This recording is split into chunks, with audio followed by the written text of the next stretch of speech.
Kata nata berasal dari bahasa Spanyol yang berarti krim. Nata dalam bahasa Latin natare yang berarti terapung. Nata dapat dibuat dari berbagai macam bahan, antara lain air kelapa, santan kelapa, tetes tebu, limbah cairan tebu, ubi kayu, atau limbah tapioka dan sari buah. Nata adalah produk fermentasi oleh bakteri Acetobacter psyllium pada substrat yang mengandung gula.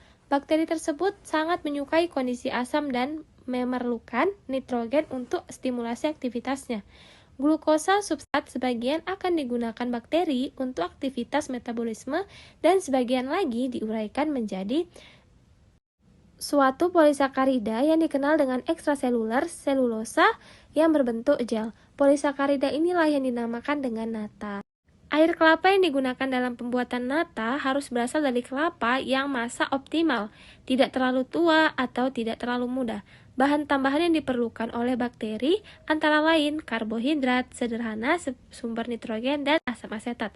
Pada umumnya, senyawa suplemen pembuatan nata de coco diantaranya adalah senyawa-senyawa maltosa, sukrosa, laktosa, fruktosa, dan manosa.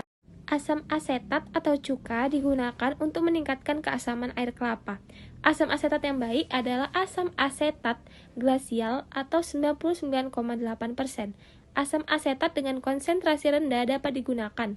Namun, untuk mencapai Baiklah, di sini saya akan menyampaikan mengenai tujuan praktikum pembuatan nata de coco. Yang pertama yaitu untuk mengetahui manfaat dari Acetobacter psyllium dalam pembuatan nata de coco. Yang kedua yaitu untuk memahami prinsip kerja dari Acetobacter psyllium dalam pembuatan nata de coco. Yang ketiga yaitu mengetahui atau memahami perbedaan dari bioteknologi konvensional dengan bioteknologi modern.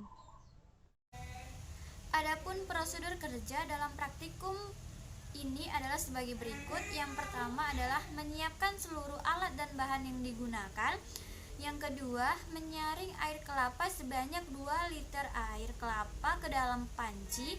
Yang ketiga, memasak air kelapa tersebut hingga mendidih. Dan yang keempat, membuang busa yang keluar dari rebusan air kelapa sampai bersih. Yang kelima, memasukkan ZA dan gula sesaat sebelum air kelapa tersebut mendidih saat suhu rebusan air kelapa sekitar 90 derajat Celcius. Dan yang keenam, membiarkan larutan campuran air kelapa, ZA dan gula tersebut di atas kompor hingga mendidih dengan suhu 100 derajat Celcius dengan durasi sekitar 5-10 menit. Yang ketujuh, menuangkan 750 ml air kelapa hasil rebusan ke dalam wadah dan menutupnya dengan koran dan ditutup dengan tali. Sebelum itu, koran harus disterilkan terlebih dahulu. Yang kedelapan, mendinginkan larutan air kelapa ke dalam botol steril dan ditambahkan 5 ml starter Acetobacter psyllium. Larutan ini nantinya akan dijadikan starter.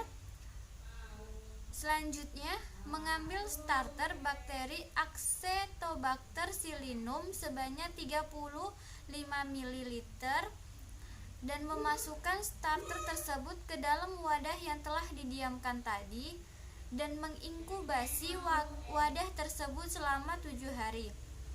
Nah, yang terakhir, pada saat dipanen, rendam nata yang sudah terbentuk selama 3 hari untuk menghilangkan rasa masak. Adapun kesimpulan pada praktikum pembuatan nata de coco yang pertama adalah nata adalah produk fermentasi oleh bakteri Acetobacter psyllium pada substrat yang mengandung gula. Yang kedua, asam asetat atau cuka digunakan untuk menurunkan pH atau meningkatkan keasaman air kelapa. Yang ketiga, substrat yang digunakan pada praktikum ini yaitu air kelapa dengan pH 4,5 sampai dengan 5 yang merupakan pH optimum bagi pertumbuhan bakteri Acetobacter psyllium. Dan yang terakhir, penambahan gula pasir atau sukrosa berfungsi sebagai sumber karbon dan ZA sebagai sumber nitrogennya.